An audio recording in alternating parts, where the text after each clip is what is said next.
How street photography saved my life. So this video is not going to be about photography, not in a common way. If you're looking for technique, tips, or just in general good photography, that's not the place to be. I just started street photography in January and I have my camera since May last year. I have so much to learn and to improve.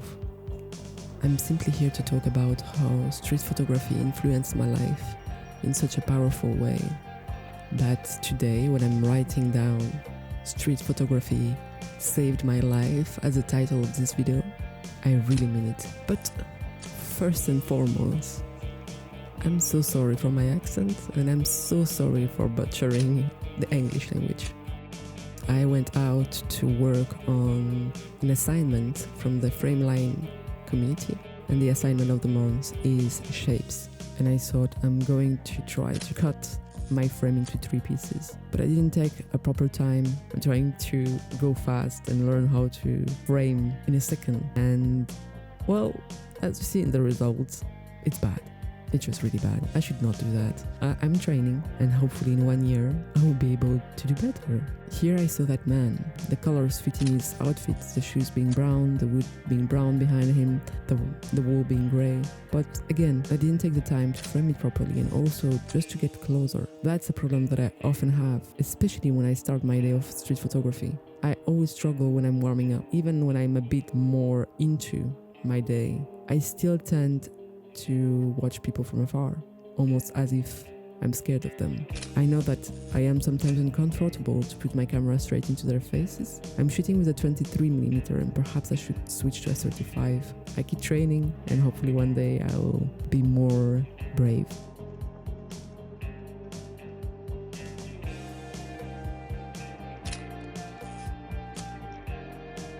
So here I see this man. I take a first shot, and as they approach, I decide that I want that low angle, because that's the exact moment where I'm just almost falling. So I lost my shot. Makes me sigh a bit because I'm sure it would be an interesting shot color-wise and light-wise. Street photography for me, it's a way to work on my anxiety. I had generalized anxiety for 7 years, perhaps even longer, but it's very difficult with anxiety to actually understand when it's starting. It's difficult to understand and to admit to yourself that you suffer from generalized anxiety. It always creeps on you with other symptoms. For me, for example, it started with being sick. It has nothing to do with anxiety. I got so sick during a summer that I lost a lot of weight. I could barely eat. I could barely stand. Each time I would go out, I would feel sick. And the thing is, I was working from home, remote job. So every day I went more and more into that routine of not going out. And when I would go out, I would feel sick. At some point, someone came to me and just said, well, that's anxiety. And it helped me. But even when you know it might be anxiety, there is always a what if. That's actually the core of anxiety. What if? What if this time it's not anxiety? This time I know that it's not anxiety. I really feel sick. My body is showing me all those symptoms. Spoiler alert, it is anxiety. I was about to go back to go to Barbican Centre when I see this man alone there.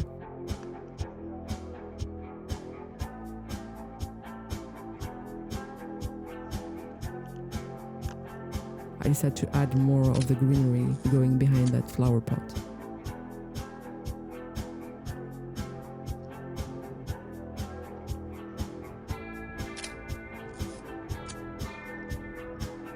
Here I see this girl coming to me with her red coat. I was hesitating, and by hesitating, well, she had the time to go out of my way. So the shot is what it is. I kinda like it. Here I see all those stone pillars. I'm thinking that makes a nice shape. I'm waiting for that man to go inside my frame.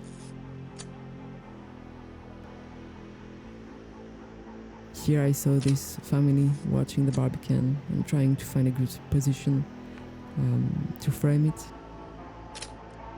I think I prefer the first one.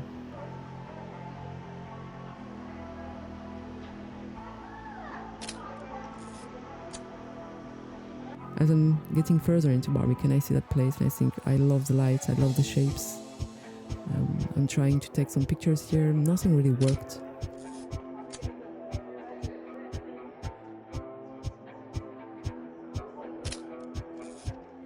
I do love the perspective of the place. I love the lights. It really gives that vibe that I'm trying to have on my picture. I'm trying to have a bit of that underexposed, greenish almost, something that reminds of the oil painting.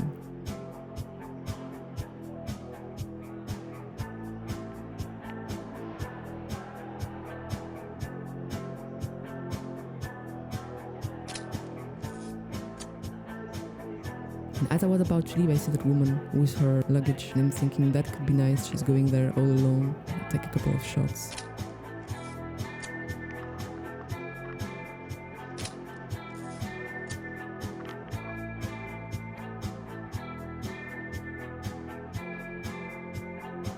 My anxiety was so bad that going 15 minutes away by car would put me in such distress that I would not be able to do it eventually. I would not be able to sleep. I would feel nauseous, throw up, faint. Going to the bakery that was just down my apartment would cause my heart to reach 180 BPM. So my only way to be outside somehow was to put some POV street photography on YouTube. I was always very keen on photography as a general thing, and I'm a big fan of the documentary genre. So seeing photography being used to document life was always fascinating for me. So I would see all those YouTubers, all those photographers make videos, and that would be my way of traveling. All those cities would just be here in my screen, and I would walk with those people. I kept saying at that moment, I would love to buy myself a camera. And all my friends chipped in when I was 30, bought me my Fujifilm XT-5, which will turn out to be the best gift I could ever dream of. That gift opened the door for me that I thought did not even exist. And I went from being a woman who could not set foot on the subway or the train without having a panic attack to someone that goes everywhere in London without any problem. Almost none. I got on the wrong subway. I got off at the next station. The subway was very late, so I waited a long time. But what do we do when we wait? Well, everything is an opportunity, especially in street photography. What would cause me perhaps anxiety back then is now creating new possibilities for me.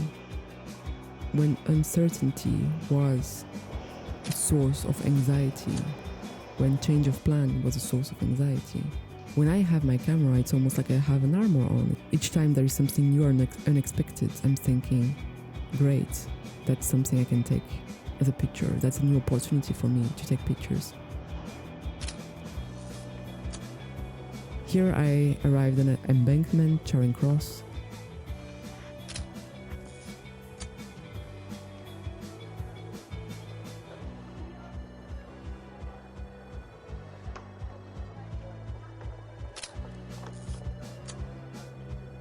I see that woman with her beautiful blue skirt standing in the light.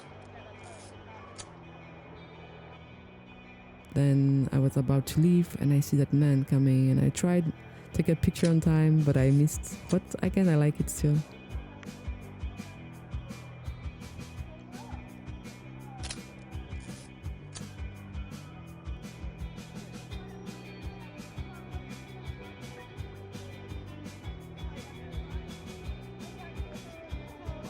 Here I'm waiting for that man to come into the frame with the bus, again trying to have those interesting, very dark shapes. Then I turn and I see these people having an ice cream.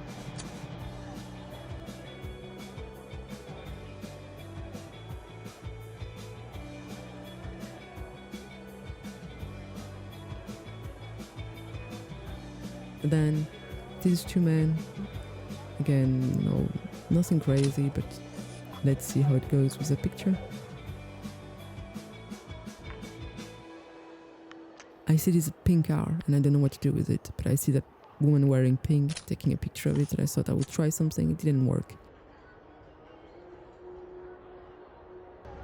And then I see this man reading his journal, and as the whole day I was not getting any closer. Well, that day is, I think, the closer I've been to my subject. And then something extremely dramatic happened.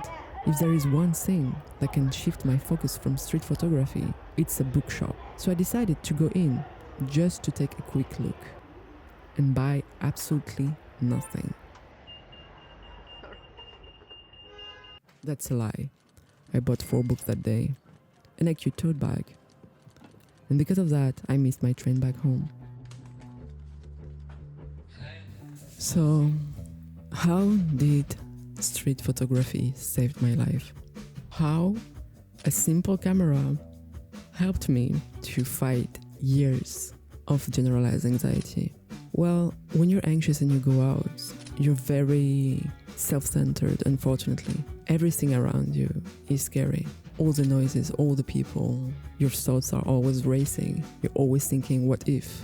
And you see this problem here and you see that problem here, and everything always comes down to all the sensation that is in your body and all the panic that is in your brain and your heart racing.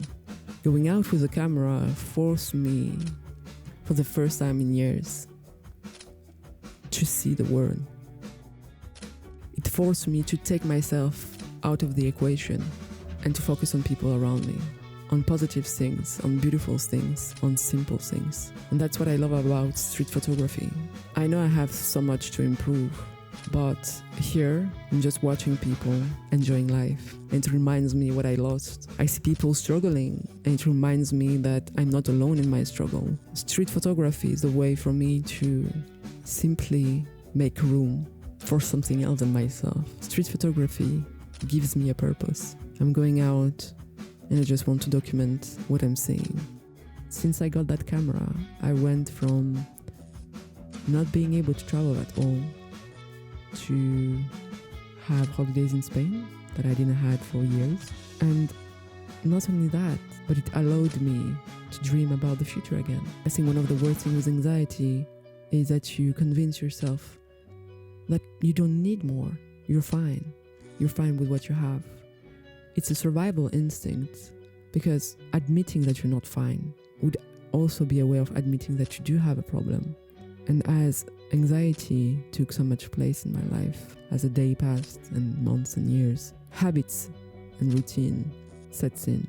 And that's the moment where you convince yourself that you do not need more, that you do not aspire for more. And perhaps that was partially true. When I was anxious, one of the dreams that I would very often do, I would be in a car and it would be summer. The window would be rolled down. I would have the wind on my face and I would just feel fine. I went to a point so low in my life that dreaming of going somewhere in a car, not feeling sick, not feeling anxious, was the most beautiful dream I could have.